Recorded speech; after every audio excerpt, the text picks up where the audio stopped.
Now, let's move on. More than 100,000 retail employees will be jobless by the end of today as more retailers shut their doors due to coronavirus. Now, 10,000 people who work at Myer have been stood down without any pay, with the company shutting all its stores for at least a month. David Jones says it will stay open, but its smaller fashion brands, including Country Road and Witchery, will close.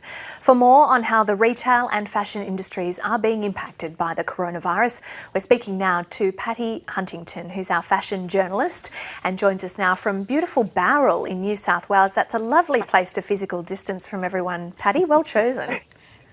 It is, trying to self-distance, self-isolate down here. Yeah, very nice. Now, yeah, of course, so look, it has the coronavirus has had such a massive impact on the economy broadly, but as we've seen with the announcement from Myer and over the last few weeks, retail is really taking such a big hit.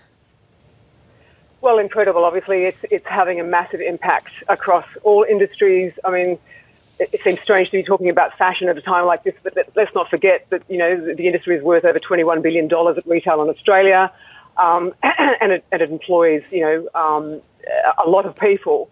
And, you know, there's tens of thousands of retail workers being stood down, as you said. Every day there's the news of more. And look, the fashion industry, like I was talking to the Australian Fashion Council the other day, the peak body, and they said, look, it's literally on the verge of collapse. You know, Cotton On overnight announced that they were closing some 650 stores, but paying their full-time and part-time employees their full wage for the next month, and then trying to find work for their casuals at places like Woolworths and Coles. So, I mean, whether we see some movement on this from the government, you know, paying up to 80% of workers' wages, as we've seen sort of in some other countries, remains to be seen. But and look, beyond the store closures, you know, they've got no foot traffic. 40% of online sales, I understand, are down. I mean, they're obviously paying everything, you know, electricity, wages, and they've got no money coming in. So, and look, it's a domino-like effect. You've got the department stores closing, the stores closing, they're cancelling their orders, and then that flows on, of course, to the countries where they manufacture it. I mean, 40% of manufacturing jobs in South Asia come from, you know, fashion and apparel manufacturing, and in Bangladesh, the world's second biggest apparel manufacturer, there's 1 million workers out of jobs at the moment. So it's really just a vicious cycle, isn't it? It certainly is. But I'm also reading that the fashion industry is pivoting to try to help stem this virus. They're lending their skills to the medical profession. Yeah, well, obviously not their medical expertise, but I mean, we saw this first in Italy with a coalition of you know, government or fashion bodies and designers working with the government to pivot some of their production towards the manufacturing of urgently needed personal protective equipment, so medical grade face masks and surgical hospital gowns. We then saw it happening in America as well. There's a coalition of 9 companies, including Hanes, which normally makes underwear, you know, pivoting some of their production the same. Then we saw France do it as well. So we've got some of the world's biggest luxury brands like Prada, Gucci, Saint Laurent are about to change their manufacturing facilities over to making masks. Now, obviously, when you don't normally make medical-grade face masks, I mean, you have to have specs from the government.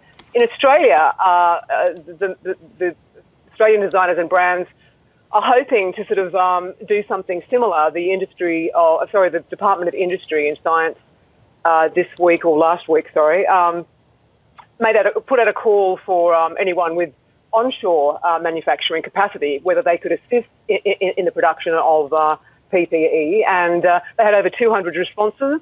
I believe the call out ends on Tuesday, but among those 200 responses were 30 Australian fashion and apparel companies.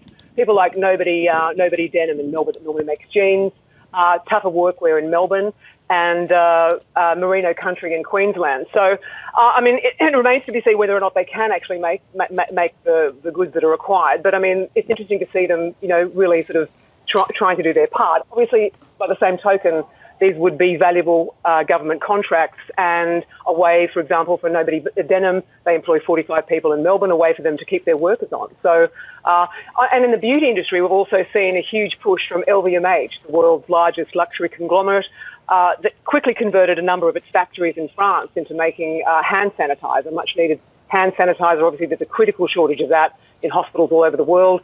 We then saw the L'Oreal group, Estee Lauder in the United States, and a number of individual designers, like here's Christian Siriano in New York. He's not one of the main coalition of companies that are working with the government, but I guess it's all hands on deck at the moment and everyone is trying to help out. Yes, certainly it's all hands on deck, although I suppose that those luxury brands who are making hand sanitizers might cost a little bit more than the regular one that you can get at the supermarket.